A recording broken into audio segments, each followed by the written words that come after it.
John Calvin, on Psalm 16, verses 1 and 2. Preserve me, O God, for in Thee do I put my trust. O my soul, Thou hast said unto the Lord, Thou art my Lord, my goodness extendeth not to Thee. Keep me safe, O God, for in You I take refuge.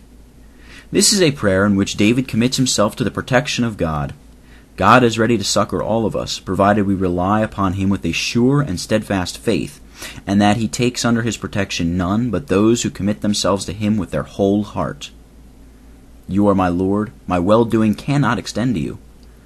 David begins by stating that he can bestow nothing upon God, not only because God stands in no need of anything, but also because mortal man cannot merit the favor of God by any service which he can perform to Him. At the same time, however, he takes courage, and as God accepts our devotion and the service which we yield to Him, David protests that he will be one of His servants. Two things are distinctly laid down in this verse. The first is that God has a right to require of us whatever He pleases, seeing we are fully bound to Him as our rightful proprietor and Lord. David, by ascribing to Him the power and the dominion of Lord, declares that both himself and all he possessed are of the property of God. Let men strive ever so much to lay themselves out for God, yet they can bring no advantage to Him. Our goodness extends not to Him, not only because, having in Himself alone all sufficiency, He stands in need of nothing, but also because we are empty and destitute of all good things and have nothing with which to show ourselves liberal towards Him.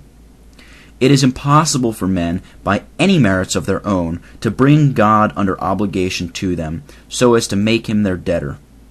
The sum of the discourse is that when we come before God, we must lay aside all presumption. When we imagine that there is any good thing in us, we need not wonder if He rejects us, as we thus take away from Him a principal part of the honor which is His due. On the contrary, if we acknowledge that all the services which we can yield to Him are in themselves things of naught, and undeserving of any recompense, this humility is as a perfume of a sweet odor, which will procure for them acceptance with God.